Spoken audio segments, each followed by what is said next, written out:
West বেঙ্গলের class 7-এর second unit test জুলাইয়ের শেষ দিকে বা কোনো কোনো স্কুলে আগস্টের প্রথম দিকে পরীক্ষাটি হবে। ক্লাস 7-এর ইতিহাস সাবজেক্টের প্রথম যে চ্যাপ্টারটা, মানে সেকেন্ড ইউনিট টেস্টের প্রথম যে চ্যাপ্টারটা, সেই চ্যাপ্টারটার নাম হলো দিল্লি সুলতানি। এর আগেও আমি এই নিয়ে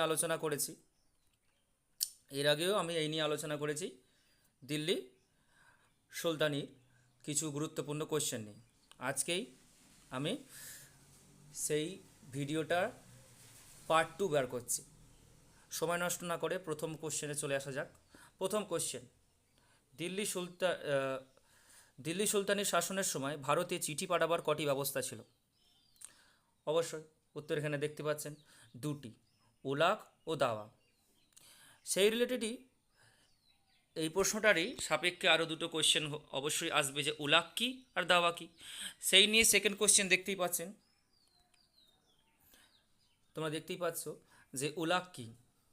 উলাগ তো দুটো ব্যবস্থা ছিল। প্রথম ব্যবস্থা হলো উলাগ। উলাগ হলো ঘোড়ার ডাকের ব্যবস্থাকে উলাগ বলা হতো, অর্থাৎ ঘোড়ার সাহায্যে যে চিঠিটা এক জায়গা থেকে অন্য জায়গায় পাঠানো হতো সেটা হলো উলাগ। আর দাওয়া কি? দাওয়া হলো পায়ে হাঁটা ডাকের ব্যবস্থাকে দাওয়া বলা হতো, অর্থাৎ পায়ে হেঁটে যাবে তখনকার। এখন আমরা যে পিয়ন বলি, যে পিয়নের যে কাজটা আছে সেটা তখন হেঁটে একটা মানুষ করতো, হেঁটে হেঁটে যেত, সেটা হলো দাওয়া। ক্লিয়ার? এবার হচ্ছে যাক 4 নম্বর কোশ্চেন, কোন সুলতান কৃষকদের জন্য তকাভি ঋণ দিতেন? তো ইনি একজন খুবই গুরুত্বপূর্ণ ক্যারেক্টার, তার নাম হলো মোহাম্মদ বিন তুগলক, এবং এর উত্তরটা হলো মোহাম্মদ বিন তুগলক। তিনি তকাভি ঋণ দিতেন।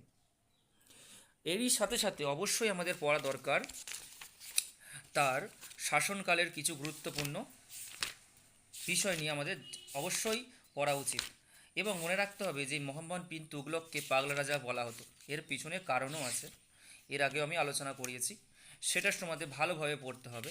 তোমাদের বইটাতে খুব সুন্দরভাবে লেখা আছে, তোমরা 50 পাতায় পেজ নম্বর 50 পাতায় তোমরা ভালো করে দেখবে যে তাকে পাগলা রাজা বলার কারণ, মোট 4টে কারণ বলা আছে। একটা ছিল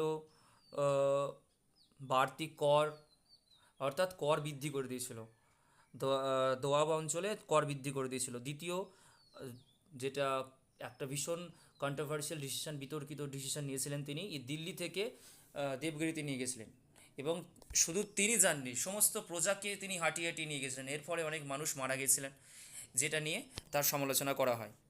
3 নম্বর, তিনি পরিকল্পনা ছাড়াই ধাতু সোনা এবং রূপোর ঘাটতি মেটানোর জন্য তামার মুদ্রা চালু করে দিয়েছিলেন, যার ফলে বাজারের জাল নোটের ছড়াছড়ি হয়, এর ফলে মুদ্রাস্ফীতি বেড়ে যায়। 4 নম্বর কি, তিনি রাজসভায় এমন কয়েকজন ব্যক্তিকে বসিয়ে দিয়েছিলেন যারা সেই পদের উপযুক্ত ছিলেন না। একজন মদ তৈরি করে তাকে বসিয়ে দিয়েছেন, নাপিতকে বসিয়ে দিয়েছে, বিভিন্ন অযোগ্য ব্যক্তিদের বড় বড় পদে বসিয়ে দিয়েছিলেন। এই কারণে তাকে পাগলা রাজা বলা হয়। এটার সময় তোমরা ভালোভাবে পড়বে, 50 থেকে 51 পাতায় আছে।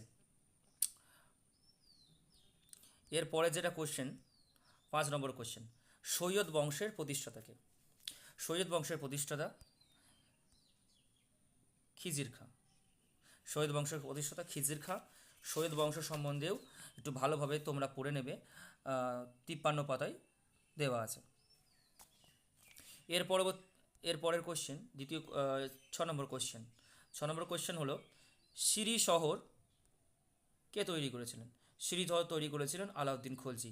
এই আলাউদ্দিন খলজি ভারতের ইতিহাসে, শুধু দিল্লি সুলতানির ইতিহাসে নয়, ভারতের ইতিহাসের একজন গুরুত্বপূর্ণ শাসক। তিনি যেমন কিছু ব্যবস্থার জন্য সুবিখ্যাত, এবং কিছু ডিসিশনের জন্য তিনি কুখ্যাতও বটে। তাই তিনি একজন বিতর্কিত চরিত্র, ভারতের ইতিহাসে একটি বিতর্কিত চরিত্রের নাম হলো আলাউদ্দিন খলজি। 7 নম্বর প্রশ্ন হচ্ছে, ভারতে কে রেশন ব্যবস্থা চালু করেছিলেন? এরও উত্তর আলাউদ্দিন খলজি। আমি আগে বলেছি তিনি কিছু খুবই সুন্দর ব্যবস্থা চালু করেছিলেন, তার মধ্যে একটি হলো রেশন ব্যবস্থা। এরপরে কোশ্চেন, মোহাম্মদ বিন তুগলক তার রাজধানী দিল্লি থেকে সরিয়ে কোথায় নিয়ে গেছিলেন? একটু আগে আমি যেটা নিয়ে কথা বলছিলাম, তিনি এই ডিসিশনটা অবশ্যই নিয়েছিলেন, তখনকার পরিপ্রেক্ষিতে কিছুটা হলেও তার ডিসিশনটা সঠিক ছিল, কিন্তু যে হাঁটিয়ে নিয়ে গেছিলেন এটা একদম, তার দিল্লির সমস্ত প্রজাদের হাঁটিয়ে নিয়ে গিয়েছিলেন, সেই ডিসিশনটা একদমই ঠিক ছিল না। তিনি মঙ্গল আক্রমণ এবং উত্তর পশ্চিম সীমান্ত থেকে যে আক্রমণ হতো সেই আক্রমণ থেকে বাঁচার জন্যই দিল্লি থেকে সরিয়ে তার রাজধানী কোথায় নিয়ে গেছিলেন তোমরা দেখতেই পাচ্ছ, তিনি দেবগিরিতে নিয়ে যান এবং সেখানে একটি নতুন শহর তৈরি করে যার নাম তিনি দেন দৌলতাবাদ। তাহলে উত্তর হলো দেবগিরিতে সরিয়ে নিয়ে যান এবং শেষ একটা নতুন শহর তৈরি করে তার নাম হলো দৌলতাবাদ। 9 নম্বর কোশ্চেন, দাগ ব্যবস্থা। সেনাবাহিনীর সমস্ত ঘোড়া চিহ্নিত করতে আলাউদ্দিন খলজি দাগ ব্যবস্থা প্রচলন করেছিলেন। এই ব্যবস্থা অনুযায়ী প্রত্যেকটি ঘোড়ার ওপর একটি নির্দিষ্ট চিহ্ন দেওয়া হতো, অর্থাৎ কার ঘোড়া কোনটা সেটা ভালো করে বোঝা যেত। এরপরের প্রশ্ন এরপরের প্রশ্ন হলো হুলিয়া কি? কোনো অদক্ষ ব্যক্তি নাম হারিয়ে সেনাবাহিনীতে যোগ দিতে না পারে, তাই জন্য আলাউদ্দিন খলজি হুলিয়া ব্যবস্থা চালু করেছিলেন। এই ব্যবস্থা অনুযায়ী সেনাবাহিনীর প্রত্যেকটি সৈনিকের হুলিয়া বা চেহারা চিহ্নিত করার ব্যবস্থা করেছিল, অর্থাৎ যাতে একজন অদক্ষ সেনাবাহিনীর মধ্যে ঢুকে না পড়ে তার ব্যবস্থা করেছিল আলাউদ্দিন খলজি। তারা অর্থাৎ দাগ ব্যবস্থা এবং হুলিয়া এই দুটির প্রচলন করেছিলেন আলাউদ্দিন খলজি। এটা খুব ভালোভাবে তোমরা মনে রাখার চেষ্টা করবে। এরপরের কোশ্চেন 11 নম্বর কোশ্চেন, ইকতা কাকে বলে? আরেকটি গুরুত্বপূর্ণ কোশ্চেন, ইকতা কাকে বলে এবং ইকতাদার কাদের বলে? তো সুলতানরা যেসব রাজ্য জয় করতেন সেই সব রাজ্যগুলিকে এক একটি প্রদেশের মতো ধরে নেওয়া হতো। এই প্রদেশগুলিকেই কি বলা হতো? ইকতা বলা হতো। ইকতা বলা হতো এবং ইকতার দায়িত্ব হিসাবে সেই প্রদেশ একটা এরিয়া, সেই এরিয়ার একজন থাকতেন, সেটা সামরিক নেতা এবং তাকেই বলা হতো ইকতাদার বা মুক্তি। এরপরে প্রশ্ন, জিজিয়া কর কি? তো জিজিয়া কর কি? এটা একটা ট্যাক্স, তখনকার যুগে নেওয়া হতো। দিল্লি সুলতানের আমলে অমুসলমান প্রজাদের তাদের ধর্ম পালনের জন্য যে কর দিতে হতো তাকে জিজিয়া কর বলে। আচ্ছা, এরপরে প্রশ্ন, জাকাত কি? জাকাত হলো এটি মুসলমানদের সম্পত্তির ওপর যে কর আরোপ করা হতো তাকে জাকাত বলা হতো। এরপরে হচ্ছে খরাজ কি? কৃষি জমির ওপর আরোপ করা করকেই খরাজ বলা হতো। এরপরে প্রশ্ন, খামস কি?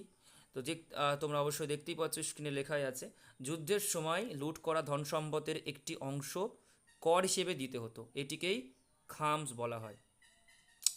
আচ্ছা, শাহানায়ে মান্ডি ও দেওয়ানে রিয়াসাত কিসের জন্য নিয়োগ করা হয়েছিল? তো তোমরা দেখতে পাচ্ছ, বাজার দর তদারকির জন্য আলাউদ্দিন খলজি এই দুই ধরনের রাজকর্মদের নিয়োগ করেছিলেন। 17 নম্বর প্রশ্ন, বাংলার প্রথম স্বাধীন সুলতান কে ছিলেন?